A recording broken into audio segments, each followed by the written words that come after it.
What's going on, cultivators? This is Zachary Delano Middleton, and I am going to be sharing my year in review.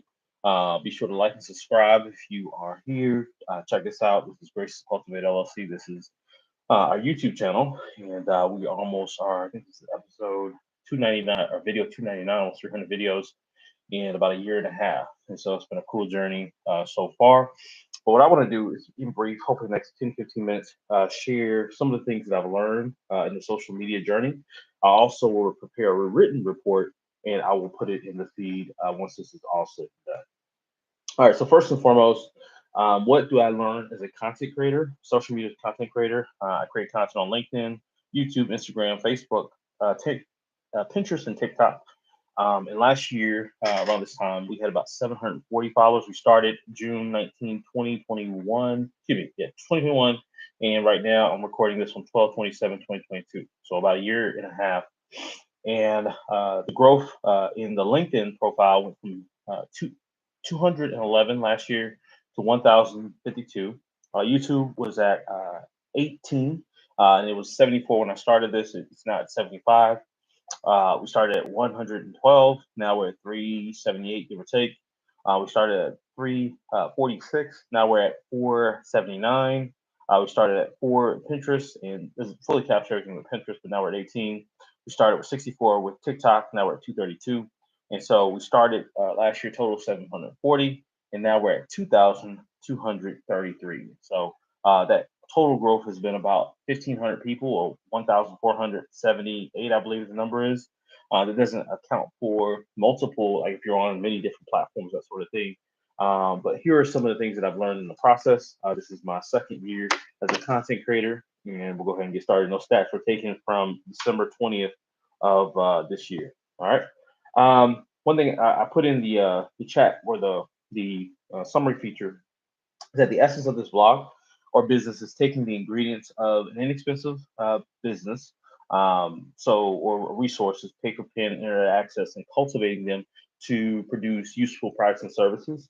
And the hope is that the digital content will be a way of giving that away to someone else if they wanted to start an inexpensive business as well. And so, using a blog to do that. And so, I want to share the good, bad, and ugly. This conversation will be broken into 4 sections. First one is I want to seek to share general principles that I think apply across all platforms. Then I want to give the best of. These are some transferable nuggets that I got as a result of being on each individual platform. The C is to communicate my 2023 action items. So the action items that I have moving forward. And last but not least, I want to give a summary of the findings. So first one is don't change your core message. Rather learn the medium and how the platform works and reverse engineer to fit that. And so what that looks like is you don't want to lose your brand or personal integrity. And so what I found to be helpful is to learn how that platform works. A lot of platforms, like the one I'm on right now, YouTube, works with what's called search engine optimization, and we'll talk about that in a little bit. But if you can think, how does this platform, how do people search on this platform? As we said, that YouTube is the second most used search engine. And so if you can find out for YouTube how to fix your captions, or the first, let's say, 10 letters in your caption to be written in a way that other people would search it, it's going to it has a higher chance of people wanting to engage, interact with it. For essential, let's say, for example, using Instagram. So on Instagram, it's not about the caption, it's about the style, right? So if you do a regular post, you may not get a lot of engagement, but if you flip it and do it as a reel, throughout the course of the year, I've seen a lot of engagement. It's going down now, but you're just learning the platform in order to engage it. Number two is consistency. And I don't know if I said this earlier, but it's 7 principles that I found to be helpful. Second one is consistency. Just be consistent over and over and over, crank it out. That is the main thing, that over time, you'll learn the process. Over time, you'll see what works, what doesn't work, what is good for your specific target audience. But the biggest rule of social media digital content creation is consistency. A lot of the people who are doing really well now have just been at it for the last 3 to 5 years. Number 3, you're looking for ways to streamline your posting process for multiple platforms. That's one of the things that I found to be helpful. It seems like everybody's following TikTok these days.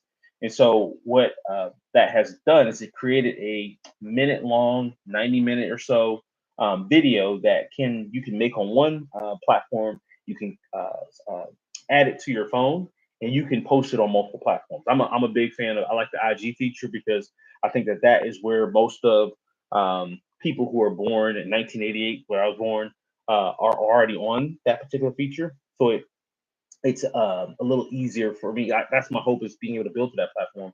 But also, I've never been really shadow banned. To be shadow banned is if you post on another platform and that platform will shut you down because they don't want the other organization's logo on your platform. I've never had that happen. And so through IG, and so because IG, I think IG does that for other platforms, but IG, when you share that or save that video on IG, you can post it on other ones, and that's what I've been doing. But yeah, that Reels process or short form video is something that's really big, and I think everyone's kind of trying to, I don't say play copycat, but TikTok is really a fast growing search engine, and people are trying to compete with TikTok. Um, Another way that can be helpful is I found a way to streamline the a long form video. So like a video like this can be chopped into 1 minute slices, and then you can post it on multiple platforms. Okay, so an example of that is December 7th of this month that I'm recording this. I did a presentation at the 1 Million Cups. It's a group of entrepreneurs who share the basic premise is that a million entrepreneurs share their entrepreneurial idea, and that video was about 17 minutes. So I'm cutting it into 1 minute slices. So far, I've got to 12 uh, videos on 4 different networks. And those 4 different networks, all those videos combined, have had over 10,000 views. If you put Instagram numbers, YouTube short numbers, TikTok numbers, Facebook numbers, it's about 10,000. So you can take one speech, cut it into reels, put it on a lot of different platforms, and you can get, I think, a lot of interaction there. For Canva.com is, I would call it, I think it's the MVP of all platforms, right? And so with Canva, one of the things that you can do with Canva is it's an app. And the way I try to define the app of Canva, I say like if Microsoft Word, or excuse me, if the professionalism of Photoshop met the user-friendly nature of Microsoft Word, and they got together and they produced a child, metaphorically speaking, it would be Canva. It would be Canva. And so that's the concept. Very easy to use, but it's really good. I mean, the production quality, the thumbnail that you're seeing right now is done on Canva. I do it for almost 99% of my projects. I'm sure there's probably some other equivalent, but that's my baby. I use Canva regularly. If you see anything on this platform, it was done on Canva. The basic version is free, and the very inexpensive professional version is $12.99, kind of like a streaming service for like a Netflix, that sort of thing. I would highly recommend it. Number 5 principle is that specificity helps the growth process. All right, so a common trend among growing web creators is to be specific, right? An example of this is if you ever go on Instagram, look up Civil Engineer's Diary on Instagram. It's very specific. The specificity of it is you can go to this particular channel and just binge watch a lot of people doing the exact same thing. And what they do is they do civil engineering projects. That's what it looks like channels have become. They're literally channels. They're not one say problem, one issue that I've had with Grace to Cultivate is I think it's all over the place. And so over time, I'm going to try to figure out a way to create channels even within Grace to Cultivate to kind of streamline what it is. And I think that can push the content. And I've seen that work on a lot of different channels. So for example, Grace to Cultivate, we had 4 channels. It would be Day in the Life of a Professional, which is what the podcast is. It would be the self-publishing channel, because that's what I do with self-publishing books. The third one would be Side Hustles for Educators channel, and that's what the business model I think can become. And the fourth is Book Lovers channel, right? And so that would be from people who want to read my books. And so, but thinking in that sense of what does it look like to streamline what you're doing. I talked about SEO. It's search engine optimization. I can't talk about it enough, because quite frankly, my top videos have been directly connected to SEO. SEO is really big, and we'll talk about it in YouTube Shorts. If you 4 of my top 5 videos are tied directly, I would respectfully say, to SEO. You can find okay. Let me flesh that out. What is that? What do I mean by that? All right, so if you're ever in a YouTube search, let's say you put social media, the first sentence that comes across social media is, in some ways, what's highly searched. So you can take your content, your current consistent message, flip it, and have that be the caption for your video, right? Don't change the video, change the message, but have that as the initial video, and more people will readily engage it because the algorithm is going to push that video up, right? And so that's kind of how you reverse engineer that. I try to say also, like, imagine if you were a restaurant in Columbia, South Carolina, and your search came up as the top rated or best rated restaurant in Columbia, South Carolina. People from all over the place will come to your restaurant, not because of anything other than that they searched it and they found you to be the first one. Last but not least, number 7, be a giver and not just a receiver. I love Gary Vaynerchuk's Jab, Jab, Jab, Hook. He has a really good book on just being able to identify different um, uh, trends within social media culture. And one of the things that he has said across all platforms is, if you can find a way to add value to other creators and people who are already doing work and content, um, one of the things that you would be helpful in that, if you can find a way to add value, people have a tendency of coming and engaging what you're doing. All right, so those are my 7 principles. Just in brief, I'll just kind of run through them really quick once again. The first one was to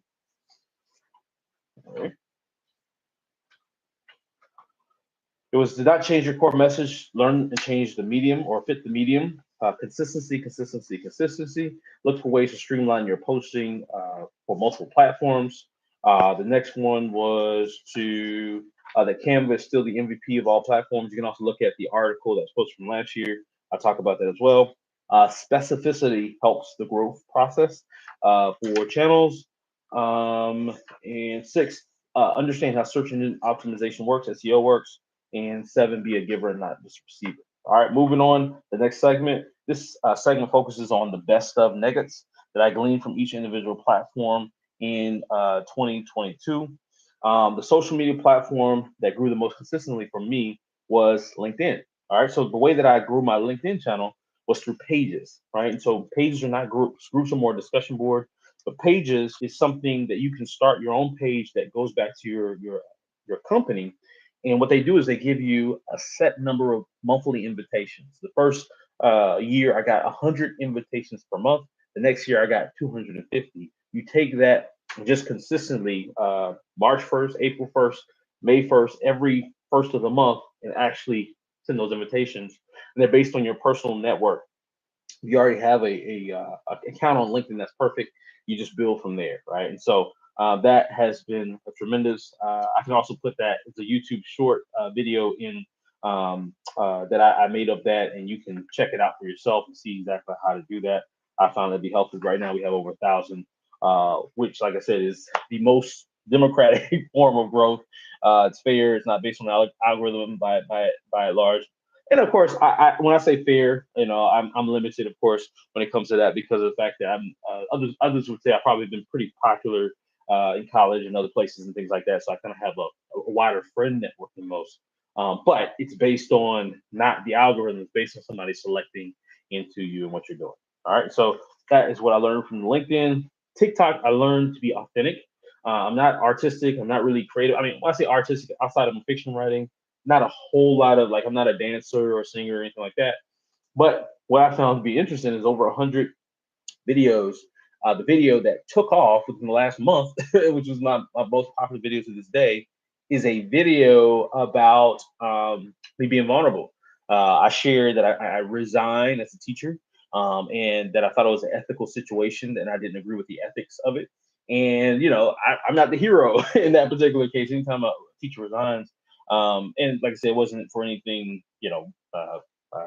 gratuitous or bad or anything like that, but it was just I felt like the grading or the issues that were tied to a general sense of the way that certain advantages were made for a certain group and not another group didn't vote out. And so I said no. And somehow, some way, that became the most popular video on not only TikTok but also my YouTube Shorts. And so it's just interesting. But I think that authenticity really relates to that audience. As I said, I've made over 100 videos, done it a lot of different ways and styles, but that one, more than any other one, was the one that connected. All right. YouTube, use search engine optimization for your YouTube Shorts. I just kind of elaborated on that, but let me just kind of do a little more of a deep dive on that. Um, so when I say that, I'm saying, going back to how I just framed it, you go to YouTube search engine, whatever pops up in your desired area, you go and you frame it from there. But also, what you can do. Let's say I did a how to launch a successful Kickstarter series. So anything in your business that you do that you know most people have not done or not participated in, that is a kind of a teaching tool for other people, right? And so, how to launch a successful Kickstarter was one. I just did the same title, right? Because it's a highly searched title. Part one, part two, part three, part four. I think I did maybe 12 parts, right? Part two does not always take into consideration part one because that the algorithm, what I understand, according to guys like what's the gentleman's Patel, I think Neil Patel, I believe his name is, who's a strategist, YouTube strategist. One of the things that he would say is that the algorithm works for about an hour. Excuse me, about 24 hours. All right. So because that algorithm works for about 24 hours, the next day it's just a fresh new day. Right. And so if you're searching it, it'll just say part two, but that person just sees what was pushed out in that 24-hour period. All right. So anyway, use SEO for your YouTube Shorts. It really is effective on that medium. Twitter, use direct message in the feature. Use a direct message feature for sales and connections. And so one of the things that I found to be helpful is as soon as somebody follows you, have a prescribed message that you can just shoot to them. And I'll put it all in the information that I write to you guys, and you can see it for yourself. But you see that particular information. Once you see that information, excuse me, sorry, once the person follows you, you direct message them, hey, join my landing pad. Hey, check out my book, blah, blah, blah. And you have a pretty high chance of capturing them because they already kind of know who you are. They've kind of done your homework before they research you, etc. But using direct message on Twitter was very helpful. The next one was that there's a difference in Facebook groups and pages, whereas on LinkedIn, I would recommend that you do a LinkedIn page. LinkedIn page. On Facebook, I recommend you do a Facebook group. Now, both are still controlled by the administrator or the administrators, but one has features that are designed within it to engineer sales. So you can do a webinar. You can have people interact with the post that you have, in a way that is more organic, I think, than a page. And so I have both, but I needed a way to directly have a conversation about selling my book, right? And that changed to a Facebook group, and as that Facebook group went out, people were able to at least see it. All right, Pinterest is a really good vision cast, right? And what I mean by that is I'm not totally there on Pinterest. I'm still trying to figure it out. But one thing I have worked pretty well is that I use memes on my Pinterest account, and I do my memes similar to like a catalog for my guests that come on my podcast, and they can all go to one specific place, double click the meme, and it'll take them to the video. And I think that that's really cool. And whenever I'm just casting vision for, hey, this is what I do, this is what I'm on, I will always send that Pinterest link, and people who see that can engage that. For Instagram, I would encourage you to pay attention to the using the old Wizard of Oz reference. Pay attention to the algorithm behind the curtain. That is the thing that I've learned about Instagram. Is it changes day to day, week to week. Reels were happening maybe a few months ago. Reels are not happening anymore. I mean, I have not, and I've heard other creators say that they have gone through a slump with Reels, same type of content, but it's just not taking off. And so I would just do your homework regularly. There's a guy named Adam Montessori. He's kind of the leader of Instagram, and he'll post, "Hey, this is where we're going." Consider following him, so you can learn about that. Also, they have a page on Instagram called the Creators Page, and they tell you about different trends. The next thing I think is worth mentioning is the Anchor app. Even though it's not like a social media site, it's a free distribution network for podcasts. And so I do mine through Spotify, but you can connect that to iTunes and Stitcher and a few others. It's a wonderful software. The catch though is you have to be actively initiating your followers your podcast guests. People, in order for people to find the podcast, you have to do work, right? And so I've put out a lot of podcasts, but the podcast in and of itself, most people won't just find it out of the blue. You have to literally actively pursue people to be able to engage your podcast. All right, so I'm not going to rehash that. I'll put that all in the written document. Getting kind of lengthy with the 20-minute mark. But last two, my social media action items for 2023 is I want to learn how to become more specific. I just see that is a trend within all social media platforms. How do I take the same content that I have and then put it on a line and make it more specific? The second one is cultivating email newsletter. And so even in this particular post, I'll probably put my landing pad in there, and you can follow me in a lot of different places. It's a really cool tool done by ConverterKit. Even though I think social media itself is kind of a dynamic style newsletter, I think it's still helpful, especially when you're talking about sales and building relationships, to get direct emails and contact information. And last one is to have a tangible goal. My last tangible goal is I want to sell 1,000 books and 100 podcast subscribers. But I wanted to stop to do this because I think that this is a helpful tool to help other web creators year to year. All right. Last but not least, in summary, and I'll read this in summary. In brief, the most important element of being a content creator is consistency. Uh, to the best of your ability, have a specific theme. You call it your why, you call it your brand, your thesis statement, and create digital content around that theme. As you create content, observe the patterns that more readily connect with your target audience. From there, rinse, wash, repeat. And so that's pretty much it. And so this has been a recap of what has happened on social media in 2022. And I look forward to hopefully doing this again in 2023. Y'all be encouraged. See you next year.